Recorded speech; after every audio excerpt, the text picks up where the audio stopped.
Hello friends, तो कैसे हैं आप सब लोग। I hope you are doing well. तो आज मैं आपके सामने एक बार फिर से लेकर आ गई हूँ आय दृष्टि के करंट अफेयर शॉर्ट नोट्स का पार्ट 7। तो आज के वीडियो में हम बहुत इंपॉर्टेंट करंट अफेयर्स को डिस्कस करने वाले हैं, जिससे कि एग्जाम में क्वेश्चन नहीं बनने वाले हैं। और इससे पहले मैंने ऑलरेडी आय दृष्टि के पार्ट कराए हुए हैं, तो अगर आपने उन वीडियोज़ को नहीं किया है तो आप जाके डिस्क्रिप्शन बॉक्स में उनकी लिंक है, आप वहाँ से इसको कर सकते हैं। अगर आपको इसकी PDF चाहिए तो डिस्क्रिप्शन बॉक्स में मेरा व्हाट्सअप नंबर है, आप वहाँ से इसकी PDF को भी ले सकते हैं और साथ ही साथ टेलीग्राम ज्वाइन कर सकते हैं। अब जैसा कि आपको पता है कि कल ऑफिशियल नोटिस आ चुकी है यूपी PCS के, जिसमें उसने क्लियर कर दिया है कि वो एग्ज़ाम जो है वो 7 और 8 दिसंबर में लेने वाला है।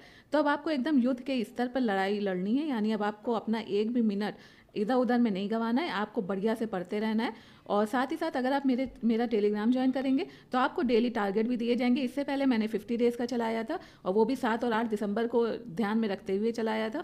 तो जो लोग उस पर कर रहे हैं उस पर आज 20 दिन हो चुके हैं, बट बहुत से लोग ऐसे हैं जो बार बार पोस्टपोन की वजह से अपनी पढ़ाई को जारी नहीं कर पाए। तो कोई दिक्कत नहीं, अभी भी आपके पास 30 दिन है। आज रात तक आपको 30 दिन का टाइम टेबल मिल जाएगा। तो आपको डेली टारगेट टेलीग्राम पे मिला करेगा, आप वहाँ से जाकर उस टाइम टेबल को फॉलो कर सकते हैं। अदरवाइज अगर आपका कुछ अपना भी टाइम टेबल है तो आप फॉलो कर सकते हैं। साथ ही साथ मेरे नोट्स भी है, क्रक्स नोट्स है, जिसमें ऑलरेडी मैंने NCERT और आपकी स्टैंडर्ड बुक्स जो भी है, घटना चक्र और उसके साथ ही PIQ सब कुछ अपने नोट्स में कवर कराया है। तो अगर आप उन नोट्स से पढ़ना चाहते हैं तो सो गुड, वरना अगर आपका अपना नोट्स है या आपके पास और कोई नोट्स है तो कोई प्रॉब्लम नहीं है। तो अगर आप मेरे नोट्स से पढ़ते हैं तो आपको फिर कुछ और भी पढ़ने की नीड नहीं होगी। तो चलिए शुरू करते हैं आज का अपना इंपॉर्टेंट लेक्चर, जिसमें सबसे पहले हो जाएगा कि sustainable development goal India index 2023। अब ये तो आपका क्वेश्चन बनता है, ये सबको पता है, मोस्ट ऑफ द टाइम ये पूछा जाता है। और ये नीति आयोग जो है वो रिलीज़ करता है, और रिलीज़ किसके द्वारा किया गया, जो वाइस चेयरपर्सन है सुमन बेरी, उनके द्वारा। और ये 4th एडिशन है, इसका फर्स्ट एडिशन आया था 2018 में। और इंडिया ने जो नेशनल स्कोर किया है इस टाइम वो 71 किया है, जो कि 2023-24 में किया है। 2020-21 में उसने 66 स्कोर किया था, 2019-20 में उसने 60 किया था और 2018 में उसने 58 किया था। अब ये देखा जाए कि सबसे ज़्यादा कौन सा गोल जो है वो अचीव किया जा रहा है, तो लार्जेस्ट अगर इंक्रीज देखा जाए तो क्लाइमेट चेंज में है 23-24 में, जिसमें 67 मिला है, और क्लाइमेट चेंज को 2020-21 में 54 मिला था स्कोर। अब ये फॉलो किया जा रहा है नो पावर्टी, सबसे ज़्यादा क्लाइमेट चेंज इंक्रीज हुआ है, उसके बाद आपका नो पावर्टी में आपको चेंजेस देखने को मिले। तो अगर ओवरऑल देखा जाए जिन गोल को 50 के नीचे मिले हुए हैं स्कोर, तो वो कौन कौन से, तो वो हो जाएगा गोल 5, जो कि है जेंडर इक्वालिटी। अब जेंडर इक्वालिटी को इम्प्रूव करने के लिए कुछ टारगेट सेट किए जा रहे हैं, तो उन टारगेट को किस स्टेट ने सबसे ज़्यादा अचीव किया है तो हम उनकी बात कर लेंगे। तो टॉप परफॉर्मर्स जो हैं इनमें, तो उसकी ट्रिक हो जाएगी यूके, यानी आपके उत्तराखंड और केरला जो हैं वो टॉप परफॉर्मर है 79 पॉइंट्स के साथ। लोवेस्ट परफॉर्मर में आपका बिहार हो जाएगा 57 पॉइंट के साथ, फिर आपका झारखंड हो जाएगा 62 पॉइंट्स के साथ। अब 4 स्टेट ऐसे हैं जो कि परफॉर्मर कैटेगरी में है, तो इसकी ट्रिक हो जाएगी मैं ना जाऊँ बिहार, जिसमें मैं से हो जाएगा मेघालय, ना से हो जाएगा नागालैंड, जाओ से हो जाएगा झारखंड, और बिहार से तो बिहार हो गई। फिर टॉप यूनियन टेरिटरी में चंडीगढ़ है 77 स्कोर से, और लोवेस्ट यूनियन टेरिटरी में लद्दाख है 65 स्कोर से।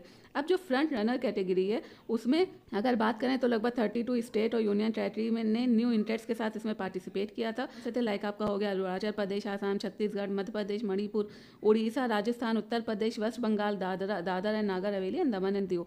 जो फास्टेस्ट मूविंग स्टेट है, मतलब सबसे ज़्यादा जिसमें इंप्रूवमेंट अभी तक देखने को मिली है, तो वो 2018 से 2023-24 के बीच में, तो वो हो जाएगा यूपी, जिसने 25 स्कोर इंक्रीज़ किया है। उसके बाद हो जाएगा Jammu and Kashmir 21 score increase किया। यूके हो जाएगा 19 पे, सिक्किम 18 पे, हरियाणा आपका 17 पे, आसाम, त्रिपुरा, पंजाब तीनों 16 पे, और मध्य प्रदेश और उड़ीसा दोनों 15 पे। तो ये आपका हो जाएगा। और साथ ही साथ ये आप कैटेगरी भी देख सकते हैं, मैंने उस दिन भी कल भी बताया था कैटेगरी क्या होती है। स्वच्छ वायु सर्वेक्षण मैंने कल इसको पढ़ाया हुआ है, तो अगर आपने नहीं देखा है तो आप जाके उन वीडियोस को देख लेंगे, जहाँ पे मैंने बाकायदा इन्फोग्राफिक्स, एक लेट मी चेक, मैं आपको दिखा दूँ या आप खुद ही देख लीजिएगा, फालतू टाइम वेस्ट करने से क्या फ़ायदा। हम लोग आगे बढ़ते हैं।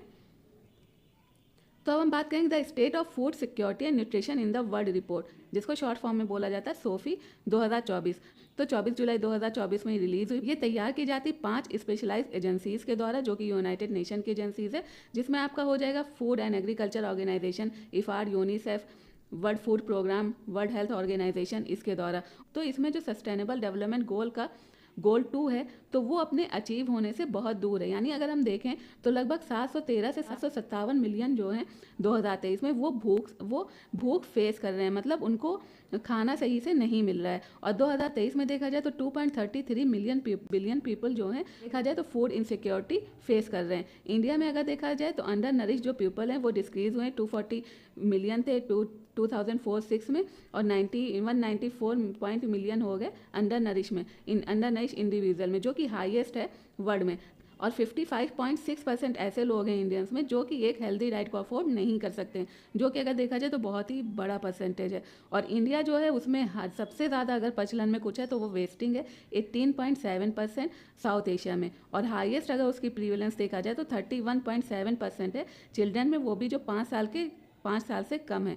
तो ये आप देख सकते हैं, इसमें बताया गया कि 27.4% जो बेबीज़ हैं जो कि इंडिया में पैदा हो रहे हैं उनका लो बर्थ रेट है, मतलब कि पैदा होते टाइम वो कम वेट के हैं, तो जो कि हाईएस्ट है पूरी दुनिया में।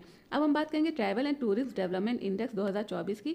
ये इसका एडिशन ये 2 है। फर्स्ट ये इंट्रोड्यूस हुआ था 2022 में वर्ल्ड इकोनॉमिक फोरम के द्वारा। ये डायरेक्ट मूल्यांकन करता है ट्रैवल और टूरिज्म कॉम्पिटिटिवनेस इंडेक्स का, जो कि 2007 से हर 2 साल पे पब्लिश होता है। और ये कोलैबोरेशन है world economic forum, university of सरे यूके का। और अगर TDDI की बात करें तो ये 119 कंट्री इसने कवर की है। इसमें 5 डायमेंशंस होते हैं, 17 पिलर्स होते हैं, 102 इंडिविजुअल इंडिकेटर्स होते हैं। टॉप 5 जो इकोनॉमी है 2024 में, जिसकी ट्रिक हो जाएगी यूएस से जा फिर आ। तो यूएस के यू से हो जाएगा यूनाइटेड स्टेट्स, एस से हो जाएगा स्पेन, जा से जापान, फिर के एफ से हो जाएगा फ्रांस, और आ से हो जाएगा ऑस्ट्रेलिया। बॉटम पे माली जिसकी रैंक 119 है, स्कोर 2.78 है। और सीरा लियोन इसकी रैंक जो है 118 है। और वेस्ट एशिया जो है वो 2019 से 20% बढ़ा है उसका टूरिस्ट अराइवल। उसके साथ ही साथ जो यूरोप, अमेरिका और अफ्रीका है उसने लगभग प्री पैंडेमिक लेवल्स के बाद से 90% अपना रिकवर कर लिया है टूरिज्म में। इंडिया की जो पोजीशन है वो 39 है, जिसमें इसने स्कोर किया 4.25 2024 में, और 54th इसकी थी 2021 में। सबसे अच्छा जो परफॉर्म किया वो किया हाई प्राइस में, एयर ट्रांसपोर्ट में, ग्राउंड एंड पोर्ट इंफ्रास्ट्रक्चर में। तो ग्लोबल लिबिलिटी इंडेक्स 2024 ये पब्लिश होता है इकोनॉमिक इंटेलिजेंस यूनिट के द्वारा। इसमें 173 सिटीज़ का मूल्यांकन किया गया है, और इसमें ये देखा जाता है कि कौन सी सिटीज़ जो है रहने के लायक हैं लोगों के। तो अगर उस हिसाब से देखा था, जो ऑस्ट्रिया का जो वियना है वो तीसरी बार नंबर 1 पे आया है, जो कि सबसे ज़्यादा रहने के लायक सिटी है। उसके बाद कोपेनहेगन डेनमार्क का, ज्यूरिच आपका स्विट्जरलैंड का, ये तीसरे नंबर पे। और तेल अवीव यानी इजराइल को देखा जाए तो अपने 20 प्लेस नीचे गिरा है। और बॉटम पे अगर देखा जाए तो ढाका बांग्लादेश है, फिर है कराची पाकिस्तान, और दमस्कस सीरिया। 5 इंडियन सिटीज़ हैं जो कि रहने के लायक इसमें आई हैं, वो है new Delhi and Mumbai 141 rank पे, जिसका स्कोर 60.2 है। फिर है चेन्नई, अहमदाबाद और बेंगलुरु। तो आज के वीडियो में बस इतने ही। नेक्स्ट वीडियो में हम इसके आगे की चीज़ों को देखेंगे। तो अगर आपको इसकी PDF चाहिए तो आप मुझे व्हाट्सअप कर सकते हो, टेलीग्राम पे जुड़ सकते हैं। तब तक के लिए अपना ख्याल रखें, पढ़ते रहें। Thank you, bye bye.